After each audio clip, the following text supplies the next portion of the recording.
probably, man, it's got the same move with every club. I'm the only golfer with the feeling of greatness. I'm the only golfer living. It's got the master move and the feeling of greatness.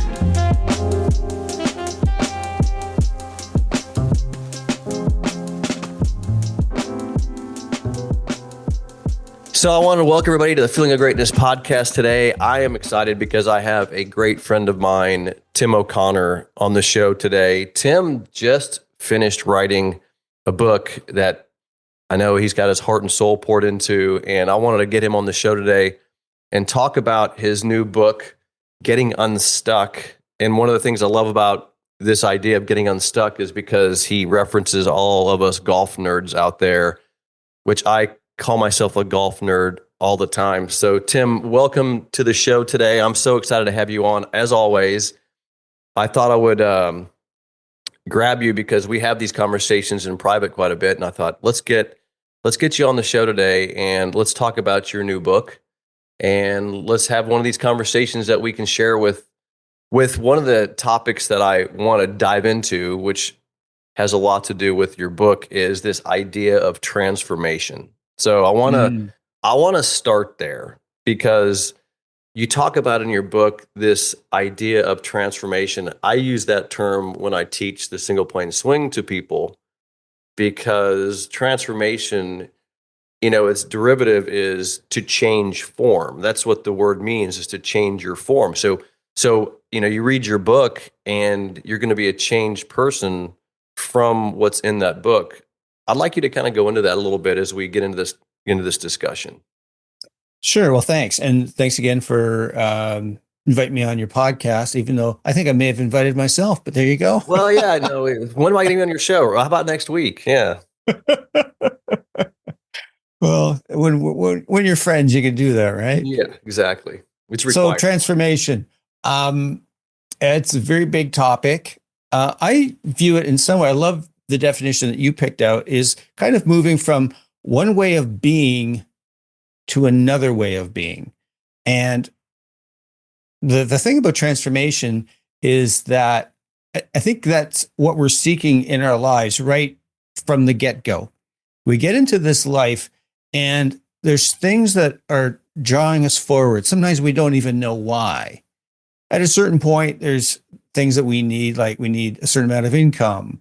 We start to develop, say, an identity, different things practical things that we need. But there's also things that we're driven to do and we don't even know why. I mean, really, what is the point of getting better at golf? Like, really, what is it? I mean, one definition is you're hitting a piece of rubber around in a park.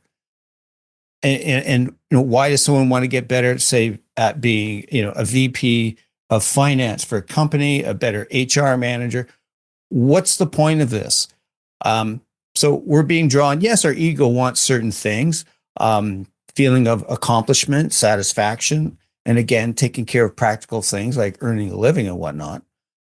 But so many people, in fact, even though they think they're trying to improve and they're doing the right things, maybe they're doing all kinds of stuff, like say in golf, practicing a lot, looking up things on YouTube, whatever. But most people are not making the changes that they want. Most people feel stuck. And so the thing about transformation is that it's never easy. It's like a friend of mine, I think he wisely said, I never learned anything on a good day. Meaning we have to go through sort of a crucible, if you will. We have to move from one way that we kind of like being in many ways. The reason we're stuck often is because it's kind of a velvet rut. What we're doing kind of feels good. It makes us feel maybe less anxious or that kind of thing. But we keep repeating these behaviors all the time that we don't even like. So transformation is facing what we do, becoming aware of them, taking out of our blind spots, and then doing, we'll say, the work that's necessary. And it's a hard thing. It's not, you don't transform from reading a book. You wouldn't, by reading a book about weightlifting, you wouldn't become stronger. It's from doing the hard work that's necessary. I'll hold it there, but that's That's my first shot at what that transformation is. Like I said, big topic. Yeah, it's a big topic. It's why I wanted to jump right in. I think that one of the things that I discuss a lot with my perspective when it maybe this is similar is reinvention. Like I look at the reinventing, like I try to do it with my business quite often. I reinvent um, not how we do things, but it's like reinvigorating new energy behind it, which creates a reinvention. I mean, listen, I've been teaching the single plane swing for a long time. You would think, aren't you sick of teaching the same thing over and over again? And one thing is, I do get to see people transform. I see people change, and when you see people make changes, whether it's on a personal basis or just an accomplishment basis or just get better at something, I get a big kick out of that because I know how difficult it is. I also know that it can be life changing. I had an email from a gentleman this morning that I woke up to that was just a long email, and I won't say his last name, but from Fred, and it inspired me from reading the email of what I'm if you know when I help people, I feel good about their changing because they feel good that they're finally making some changes. And I think there's just this synergy there of, and I call it reinvention, but it really is transformation. And what you said, it is hard. It is hard to change your habits. I mean, we all face this, right? We all face this. Like, how do I change? What do you think? And you mentioned it a minute ago. What do you think? Why do people play golf? Well, what is it? What is it with golf that you and I are? I mean, look, I'm in the world of golf. Matter of fact, I bought a whole training center and I'm put my whole life savings in this thing. What is it about this game? Is it a game that leads to transformation? Is it one of those things like if you played football? I mean, I don't know. I don't play football, but I mean, do other sports not lend themselves to this idea of transformation? Maybe golf just has a way of doing that because it's such a test. What do you think about that? Well, I think that on an individual level, of all the many activities there are, golf is one of the ones that, shall we say, provides the starkest, most accurate mirror of what we're doing because it's an individual game. It's you against the golf course. It's you against yourself. Yes, when you play match play, you're up against other people, but generally you're battling with yourself. And so I think that, I think a lot of people who are, overachievers, people who are A-type personalities, often perfectionists, people who really like to sink their teeth into something, get into golf in a big way. And I mean golf nerds. I don't mean the person who plays half a dozen times a year, and it's fun to get out with buddies and have a few pops. But the people that I deal with in my life and you deal with are what I've come down to put golf nerds, the type of people who like in an elevator be working on their shoulder turn, or stare at the ceiling and go like, why can't I turn over my driver? Or eating dinner and you're holding your knife like a golf club to check your grip out. Yeah, I do it all the time. Yeah, exactly. So what drives us to do that? I think it's all over the map. But one of the things I have in my book is a practice that I invite people to do is to ask themselves, why do I play golf? And basically it's a journaling exercise. And you just put the pen at the top of the page. And if you like to type, that's fine. And just go and just whatever comes out, you answer that question. And it's different for everyone. But I think for golf, for people who are golfers, the longer you're in this game and the more you suffer with it, you feel humiliated by it, you have the occasional triumph, we learn more and more about ourselves. I think that the reason the golf, I think, is so rewarding in many different ways, and the primary one that I'm focusing on here in this conversation is what we learn about ourselves. And that's if we're paying attention.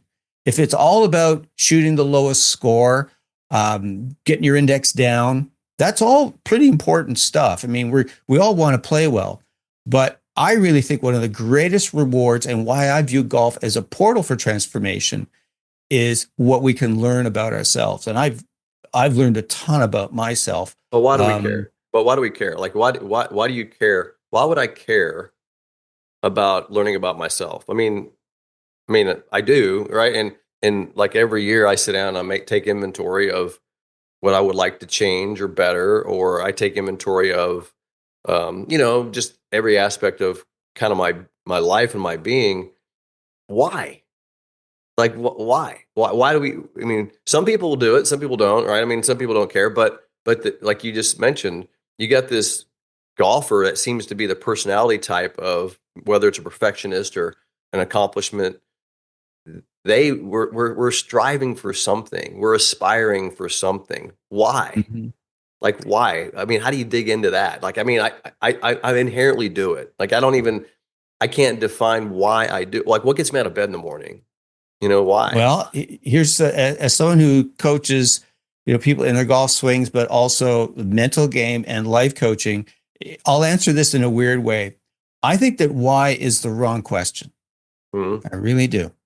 There's something that draws us to get out of bed every day, to go to work, to do the things that we do, to feel compelled to look, at a Graves golf video or a book or something, or I'm going to go to the range today and work on this. What draws us to this? I think it's part of it's the mystery somewhat. I mean, that sounds very weird, but I think we all want to be our best selves. And so we have our conscious mind, the things that we want to move towards. It would be like, I'd love to break 80 on a regular basis. Let's say that's a conscious thing, and that would be a marker that would show improvement. But there's also parts of us that we don't know. Like part of ourselves is conscious and unconscious. Unconscious is stuff we don't even know that's there. And that's what I mean by that stuff that drives us to, yeah, we want to get out of bed to make a living and pay our mortgage and that kind of, and fulfill our obligations. But the thing to me is that there's way more at work here that we're not even aware of.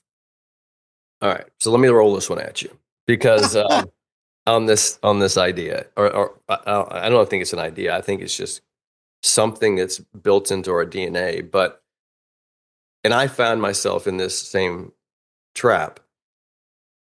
So when I was coaching this young guy in California, and he played a tournament. I coached him through a tournament. And he didn't play well, and I was later that afternoon. I was in the kitchen with his father, and we were discussing, why didn't he play that well? And I said, walk with me for a second. And we walked across this guy's house. He has a big house in California, and we walked into the kid's bedroom, and I go, look, and there's just stuff everywhere, right?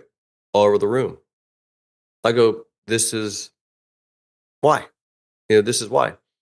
The organization, like if this is the way his room is organized, it's the way his brain is organized, right?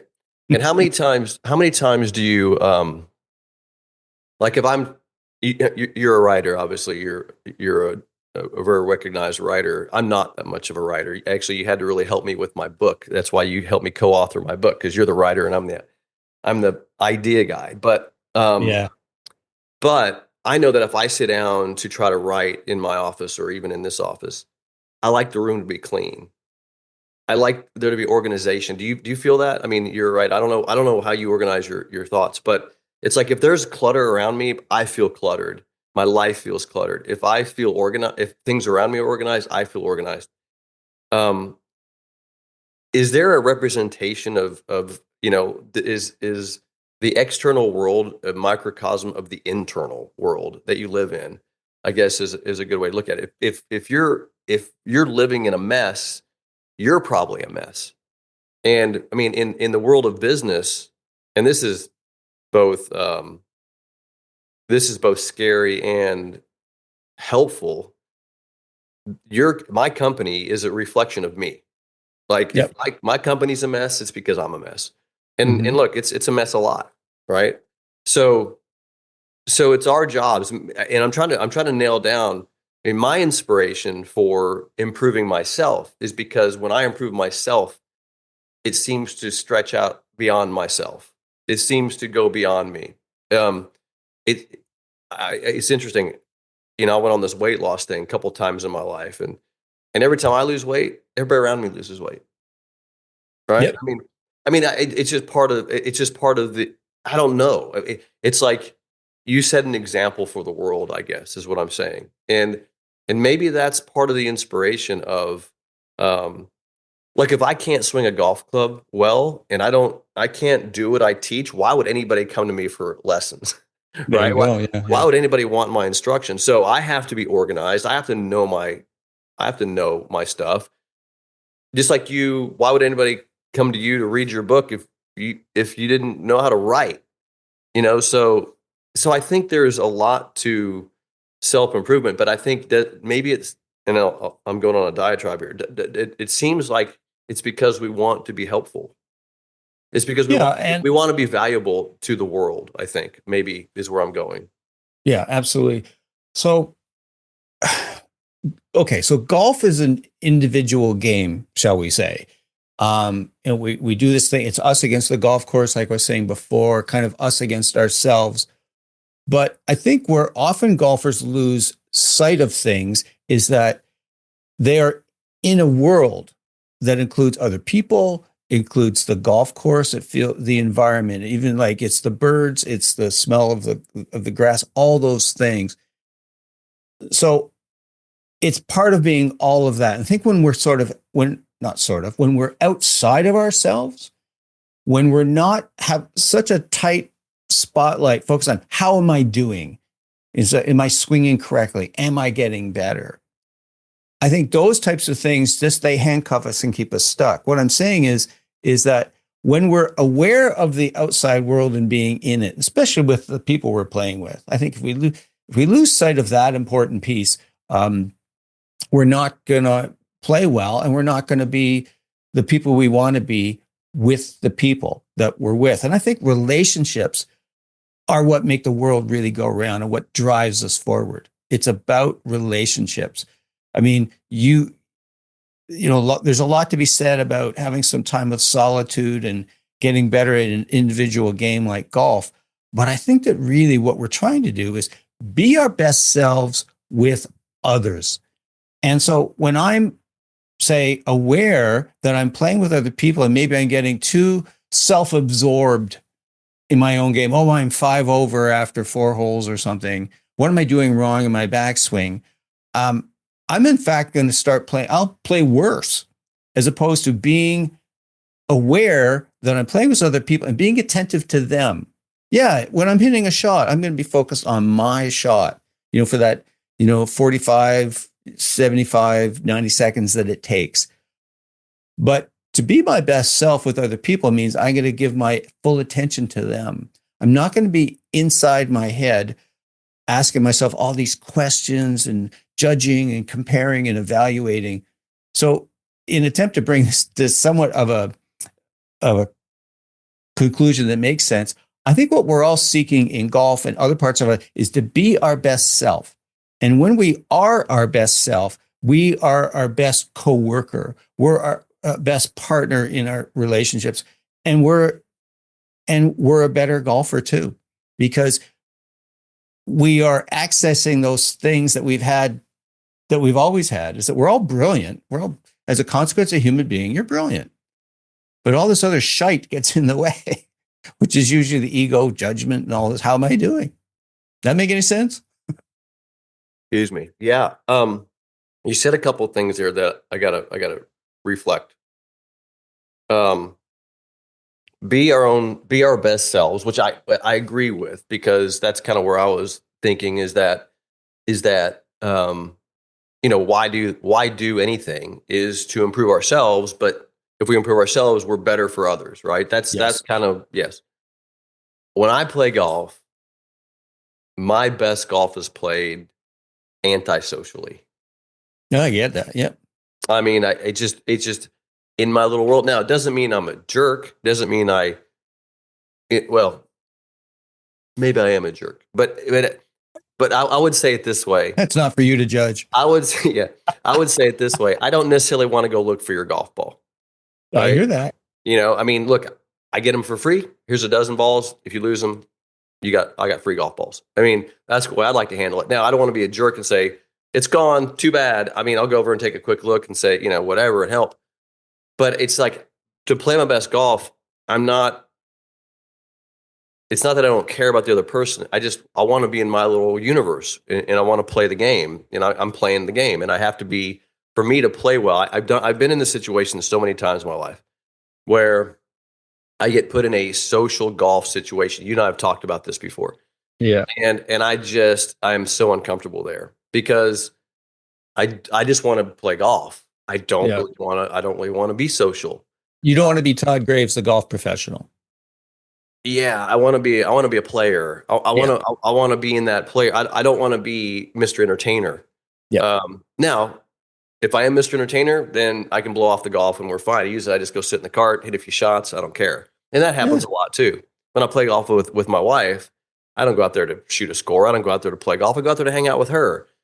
So I think that's what you're saying is like I am hanging out with her, having a great time, hitting shots and with her, but I'm there to be with her. So that's a totally different experience. But I will say this on that, because I think this is what it would be a great conversation to have with you. I was watching this. What was that? I was watching. I was in Mind Valley taking. I take courses in Mind Valley. You know what Mind Valley is? It's like master class. It's like master class, but Mind Valley. Cool. Mind Valley, yeah.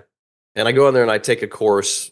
I don't know, every 30 days. I go in there and dig into a course. 8 o'clock in the morning or 7 o'clock in the morning, I do an hour's training in these courses. So I pick a course and do training. And this guy brought up this. He goes, the question, here's what he brings up. And I think this is something that you and I would have a great, I don't know if it's on this podcast, but we'll go there anyway. He said, it's not about the stuff. He goes, because I had a recent coach ask me, Todd, what are your goals? Like, you're going to set some goals for this next year. What are they?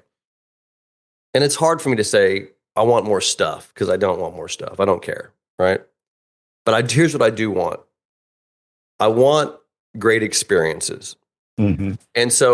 And what I mean by that, and this is why I kind of, maybe I'm reflecting back on like having a clean office or a clean room.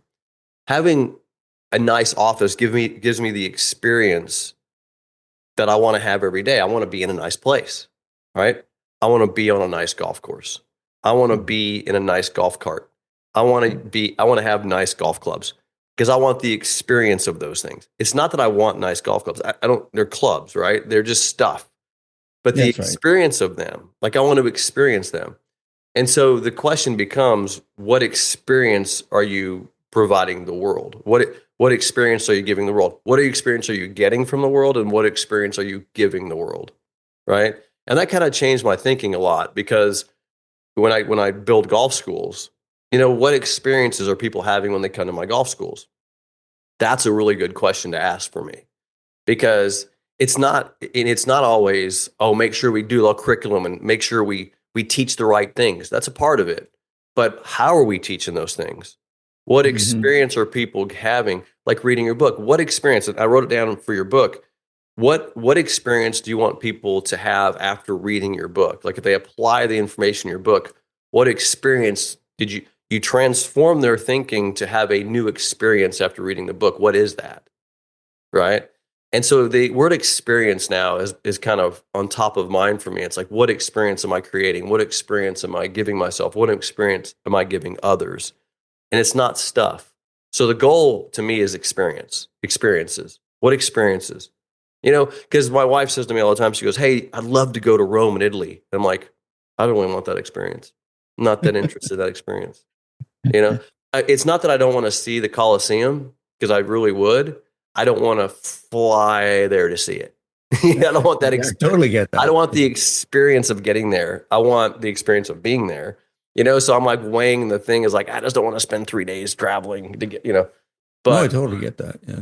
But so to me, what do you think about that? Because if I said to you, what experience, Tim, I'm going to read your book and I'm going to dig in. What experience am I going to have after reading your book? The experience from reading my book is going to be different from everyone.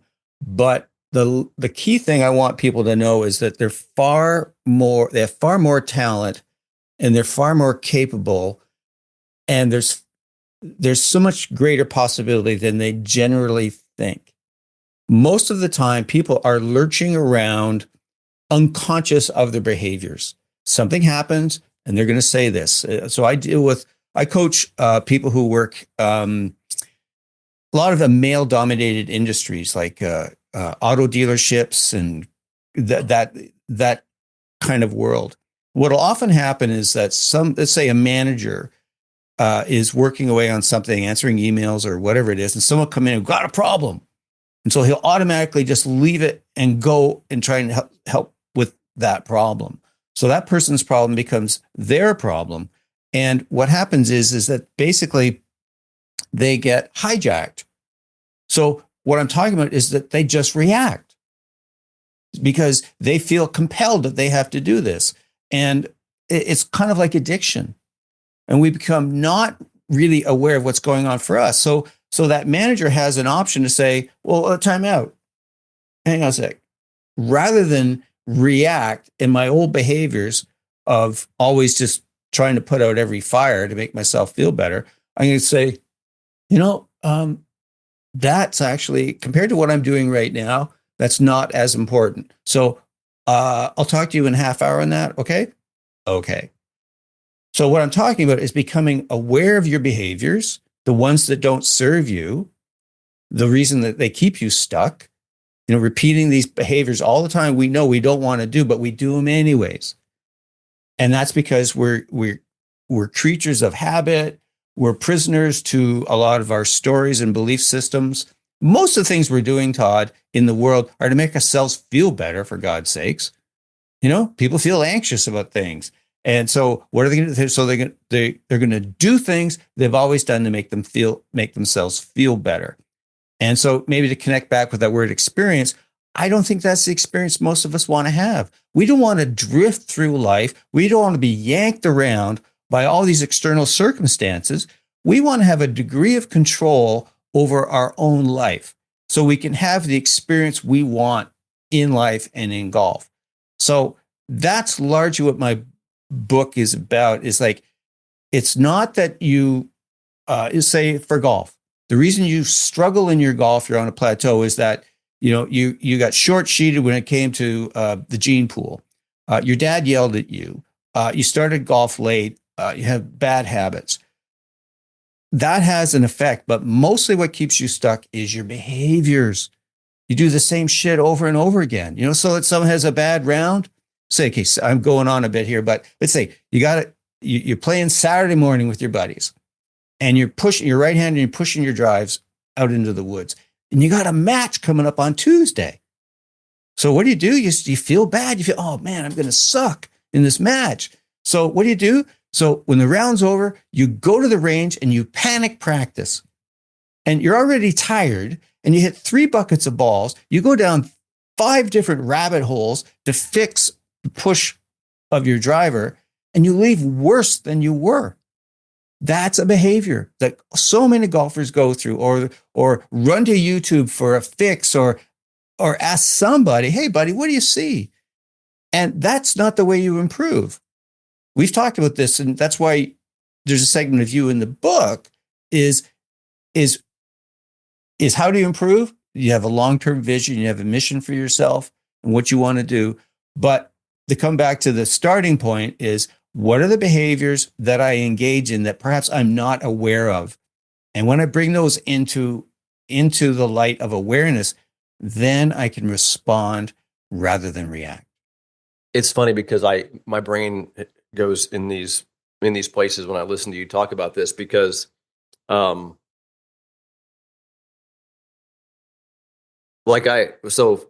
take working out, for example. I walk in the gym, and I just joined this new gym here called Lift. Do you have lifts in Canada? Lift? No, I maybe if they are, I'm not aware of them. Probably probably in Toronto there are. Toronto. No cardio. It's just lift. Oh, like a big lift, right? I mean, we don't believe in cardio. It's just discharge. So I get it. Yeah, it's just machines, right? Just machines and weights and stuff. I like it because you walk in there and nobody's lifting. But I'm in there and I'm looking, and there's just machines everywhere, and like I don't know how to use half of them, right? I'm like, that thing looks like a contortion device, and that one looks like I'll kill myself on, and that one looks like I'm gonna rack myself on it. But so you have all these machines. But I'm sitting here thinking, what's the plan? Like, what's the plan here? Like, I get in here and what's the freaking plan? Just give me a plan. So at the front desk, they have these little cards and says, are you intermediate, advanced, or beginner, intermediate, advanced? Pick your workout. You pick a card, all right, and you go there. And I like the plan because it gives me something to focus on, working chest, shoulders, back, whatever. And I go work on it. So it's interesting because, you said we're creatures of our own habits. And when I think about golf, the golf swing, and you went through my single plane 30 program this last month. You've been kind of going through that a little bit. It's a perfect example that people have learned golf backwards. They just learned it backwards. I mean, it's just fundamentally we don't. It's because it's probably recreational and go out and have fun and play golf and grab some clubs. And the minute you grab somebody's clubs and go out to play golf, the minute you do that, you're learning it backwards. You just learned it backwards because you grab that club. You're putting your body into motion. You're sequencing. You have no idea what you're doing. Would you ever do that driving a car? Would you ever say, hey, I want to go drive a car. Here's the keys to my Porsche and go. Get on the highway and just go. You would never do that. You didn't want where's the brake? How do I put it in gear? I got in a car the other day. I didn't even know where the start the thing was, how to start the thing. It was a Ferrari. I was like, where's the push button on this thing? But it's like, God, if we just, so do you think we need to step back and start over on these things? Because are we so caught in our behaviors and our habits that we should just start over? That's what I think. That's the way I think about it a lot, is we should just start over. Because if you're trying to quick fix, like you said, run to YouTube, find a fix, it doesn't work.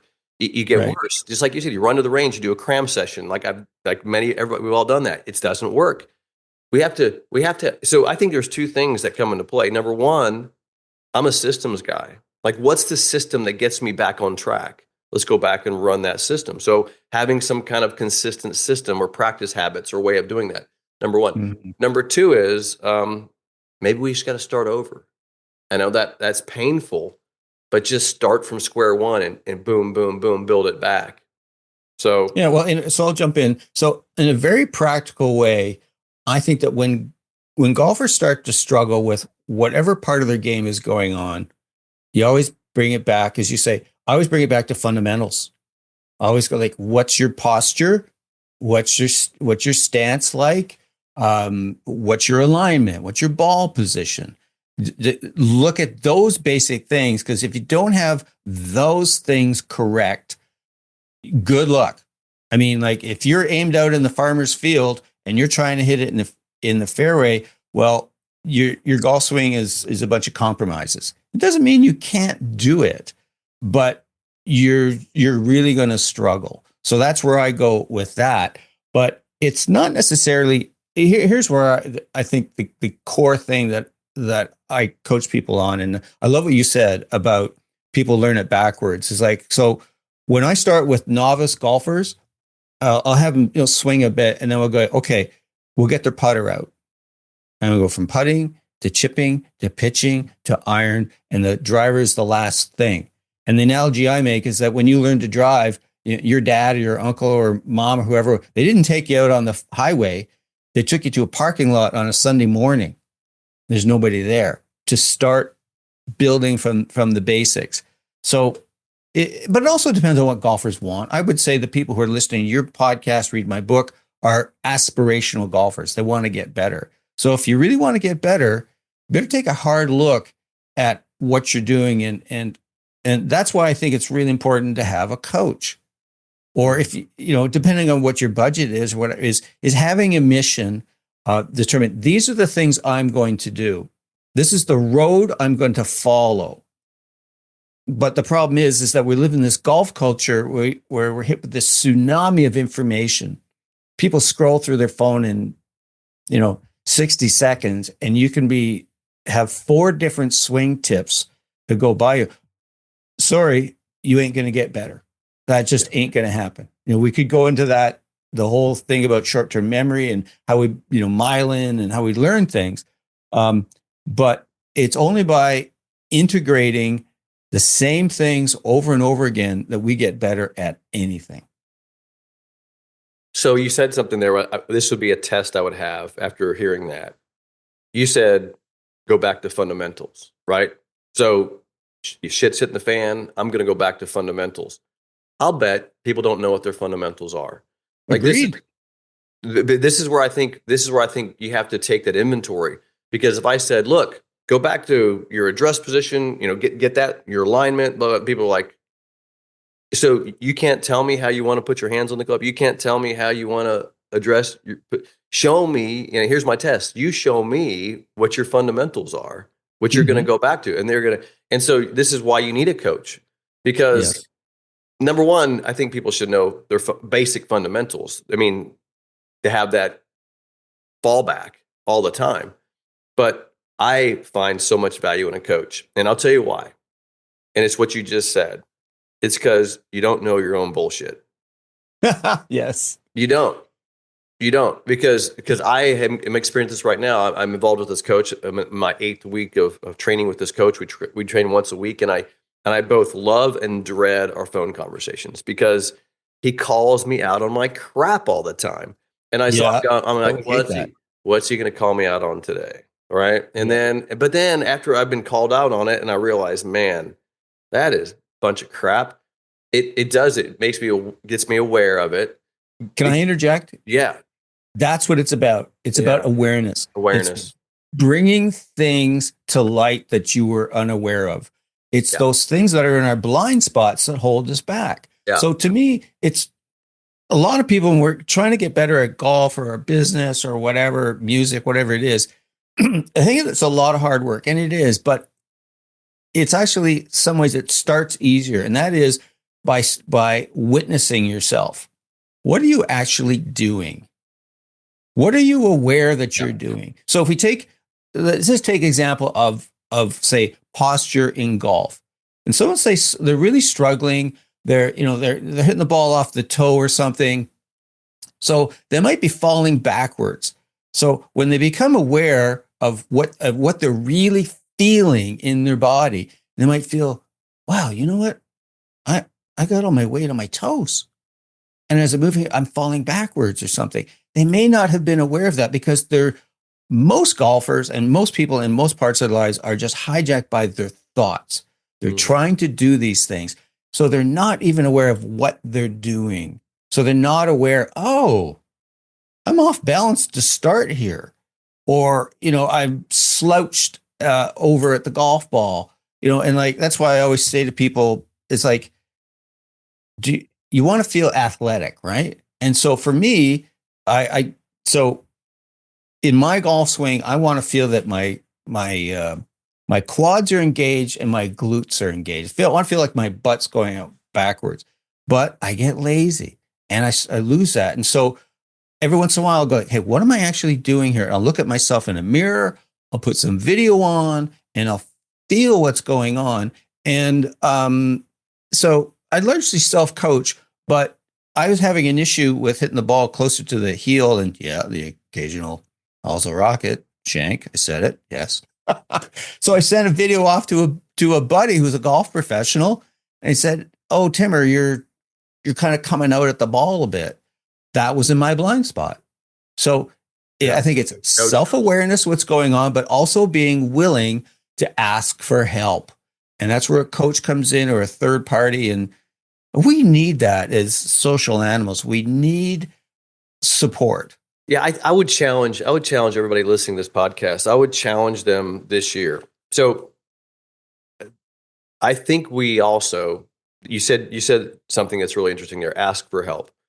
And I think we don't have time in our lives, if we want to grow and get through our blind spots and get past these, get better and improve. I don't think we have time personally to solve it ourselves. Like figure out what it is, find out a solution for it. It's like me walking in that gym. It's like, I can just start picking shit up, right? Mm-hmm. I can just start putting weights on the machines and pushing stuff, or I can find a coach and say, hey, here's my strategy. Here's my plan. I want to put on 5 pounds of muscle. Yep. All right. Keep me accountability. We've talked about that before. Keep me accountable. You help me build a plan. Now let's stick to that plan. Then we'll measure as we go. and you get this really solid plan. You're measuring it, you're adjusting it as you go, and you have a coach that's monitoring it because he has the knowledge.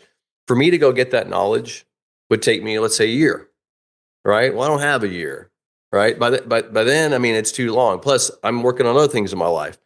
So asking for help is what coaches is getting a coach, because you can't keep doing it yourself. I have learned that I can't keep doing it myself.